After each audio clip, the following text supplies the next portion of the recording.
ನಮಸ್ತೆ. ಮತ್ತೊಮ್ಮೆ ನವ್ಯ ಯೂಟ್ಯೂಬ್ ಚಾನಲ್ಗೆ ಸ್ವಾಗತ. ಇವತ್ತು ನಾನು ನಿಮಗೆ ತೋರಿಸ್ತಾ ಇರೋವಂಥ ರೆಸಿಪಿ ಬಂದು ಬೋಂಡ. ಇದು ಕಾಫಿ ಜೊತೆ ಸೂಪರ್ ಕಾಂಬಿನೇಷನ್. ಬನ್ನಿ ಇದಕ್ಕೆ ಬೇಕಾಗಿರೋವಂಥ ಇಂಗ್ರೀಡಿಯೆಂಟ್ಸ್ ಏನಂತ ನೋಡೋಣ. ಸಬ್ಬಕ್ಕಿ ಸೊಪ್ಪು, ಕೊತ್ತಂಬರಿ ಸೊಪ್ಪು ಹಾಗೂ 2 ಈರುಳ್ಳಿ ಎಲ್ಲನೂ ತೊಳೆದು ಸಣ್ಣಗೆ ಹೆಚ್ಚಿಟ್ಕೊಳ್ಳಿ. ಈಗ ಒಂದು ಬೌಲ್ಗೆ ಎಲ್ಲನೂ ಹಚ್ಚಿಟ್ಕೊಂಡಿರೋವಂಥ ಎಲ್ಲನೂ ಸೇರಿಸ್ಕೊಂಡು ಕಡಲೆ ಹಿಟ್ಟನ್ನು ಹಾಕ್ಕೊಳ್ಳೋಣ. ಈ ಬೌಲಲ್ಲಿ 2 ಕಪ್ ಅಷ್ಟು ಸಾಕಾಗುತ್ತೆ. ಈಗ 1 ಕಪ್ ಕಡಲೆ ಹಿಟ್ಟನ್ನು ಹಾಕ್ಕೊಂಡು ಇದಕ್ಕೆ ಬೇಕಾಗಿರೋವಂಥ ಉಪ್ಪು ಖಾರ ಎಲ್ಲ ಸೇರಿಸ್ಕೊಳ್ಳೋಣ. ಖಾರದ ಪುಡಿ ಈಗ ನಾನು ಹಾಕ್ಕೊಳ್ತಾ ಇದ್ದೀನಿ 1½ ಸ್ಪೂನಷ್ಟು ಅಚ್ಚ ಖಾರದ ಪುಡಿ. ನಿಮಗೆ ಖಾರ ಜಾಸ್ತಿ ಬೇಕು ಅಂದರೆ ಜಾಸ್ತಿ ಕೂಡ ಹಾಕ್ಕೋಬೋದು. ಈಗ ಉಪ್ಪನ್ನು ಸೇರಿಸ್ಕೊತಾ ಇದ್ದೀನಿ. ರುಚಿಗೆ ತಕ್ಕಷ್ಟು ಉಪ್ಪನ್ನು ಸೇರಿಸ್ಕೊಂಡು ಈಗ ಇದು ಅಜ್ವೈನ್. ಇದು ಹಾಕೋದ್ರಿಂದ ಡೈಜೆಷನ್ ಪ್ರಾಬ್ಲಮ್ ಆಗಲ್ಲ, ಘಮ ಕೂಡ ಚೆನ್ನಾಗಿರುತ್ತೆ. ಇದನ್ನು ಕೈಯಲ್ಲಿ ಸ್ವಲ್ಪ ಚೆನ್ನಾಗಿ ಮ್ಯಾಶ್ ಮಾಡಿ ಹಾಕ್ಕೊಳ್ಳಿ. ಈಗ ನಾನು ಸೋಡಾ ಸೇರಿಸ್ಕೊತಾ ಇದ್ದೀನಿ, ಕುಕ್ಕಿಂಗ್ ಸೋಡಾ. ಎಲ್ಲನೂ ಹಾಕಿದ ನಂತರ ಚೆನ್ನಾಗಿ ಒಂದ್ಸರಿ ಕಲಿಸ್ಕೊಳ್ಳಿ. ಸೊಪ್ಪಲ್ಲಿ ಮತ್ತು ಈರುಳ್ಳಿಲಿ ನೀರಿನ ಅಂಶ ಇರುತ್ತಲ್ಲ, ಅದೆಲ್ಲ ಚೆನ್ನಾಗಿ ಕಲಿಸ್ಕೊಂಡಾಗ ನಮಗೆ ನೆಕ್ಸ್ಟ್ ನೀರು ಎಷ್ಟು ಬೇಕಂತ ನೋಡ್ಕೊಂಡು ಹಾಕ್ಕೊಳ್ಳೋಣ. ಮುಂಚೆನೇ ನೀರು ಹಾಕೋದು ಬೇಡ. ಈಗ ನಾನು ಇನ್ನೊಂದು ಸ್ವಲ್ಪ ಕಡಲೆ ಹಿಟ್ಟನ್ನು ಹಾಕ್ಕೊತಾ ಇದ್ದೀನಿ.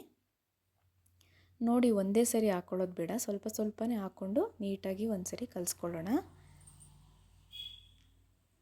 ಈಗ ನಾನು ಸ್ವಲ್ಪ ನೀರನ್ನ ಆ್ಯಡ್ ಮಾಡಿ ಕಲಿಸ್ಕೊತಾ ಇದ್ದೀನಿ. ಅದು ಕನ್ಸಿಸ್ಟೆನ್ಸಿ ಕರೆಕ್ಟಾಗಿರಬೇಕು. ತುಂಬ ತೆಳುವಾದರೆ ನಾವು ಎಣ್ಣೆಗೆ ಬೋಂಡನ ಹಾಕೋದಕ್ಕಾಗಲ್ಲ.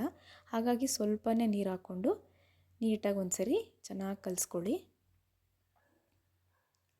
ಕನ್ಸಿಸ್ಟೆನ್ಸಿ ಕರೆಕ್ಟಾಗಿರಬೇಕು. ತುಂಬ ಗಟ್ಟಿನೂ ಇರಬಾರ್ದು, ಬೋಂಡ ಗಟ್ಟಿ ಆಗಿಬಿಡುತ್ತೆ. ತುಂಬ ತೆಳುನೂ ಇರಬಾರ್ದು. ಈ ಥರ ಮೀಡಿಯಮ್ ಕನ್ಸಿಸ್ಟೆನ್ಸಿಲಿದ್ದರೆ ಬೋಂಡನ ಎಣ್ಣೆದಕ್ಕೆ ಬಿಡೋದಕ್ಕೆ ಕರೆಕ್ಟಾಗಿರುತ್ತೆ. ನೋಡಿ, ಈ ಕನ್ಸಿಸ್ಟೆನ್ಸಿ ಇರಬೇಕು. ಈಗ ನೀವು ಅದನ್ನು ಕಲಿಸ್ಬೇಕಾದ್ರೆ ಎಣ್ಣೆನ ಕಾಯೋದಕ್ಕಿಡಿ. ಈಗ ನೋಡಿ, ನಾನು ಎಣ್ಣೆ ಕಾಯೋದಕ್ಕಿಟ್ಟಿದ್ದೆ, ಎಣ್ಣೆ ಕಾದಿದೆ.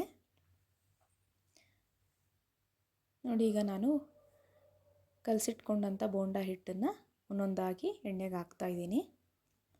ಇದು ಒಂದು ಸಿಂಪಲ್ ಆಗಿರೋವಂಥ ರೆಸಿಪಿ, ಕ್ವಿಕ್ಕಾಗಿ ರೆಡಿ ಆಗುತ್ತೆ. ಮಳೆ ಚಳಿ ಇದ್ದಾಗ ಬೇಗನೆ ಇದನ್ನು ಮಾಡ್ಕೋಬೋದು. 15 ಮಿನಿಟ್ಸಲ್ಲೇ ಈ ಒಂದು ರೆಸಿಪಿ ರೆಡಿ ಆಗುತ್ತೆ. ಕಾಫಿ ಜೊತೆ ಸೂಪರ್ ಕಾಂಬಿನೇಷನ್ ಇದು.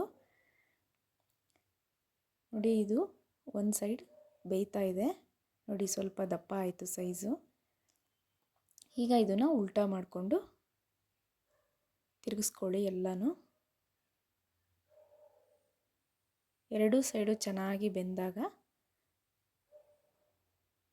ಈಗ ನೋಡಿ, ಎರಡು ಸೈಡು ಚೆನ್ನಾಗಿ ಬೇಯಿಸ್ಕೊಳ್ಳಿ.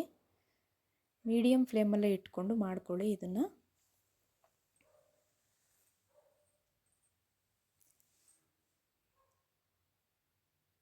ಈಗ ಒಂದು ಸೈಡ್ ಆಯಿತು, ಇನ್ನೊಂದು ಸೈಡು ಬೇಯಿಸ್ಕೊತಾ ಇದ್ದೀನಿ.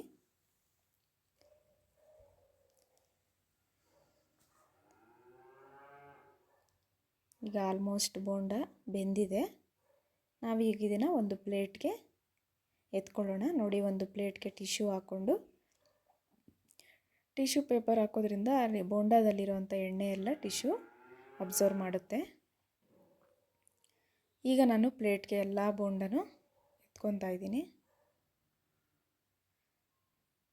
ಜೊತೆಗೆ ಕಾಫಿ ಕೂಡ ರೆಡಿ ಇದೆ. ಕಾಫಿ ಜೊತೆ ಬೋಂಡ ತಿಂತಾಯಿದ್ರೆ ಸಖತ್ತಾಗಿರುತ್ತೆ.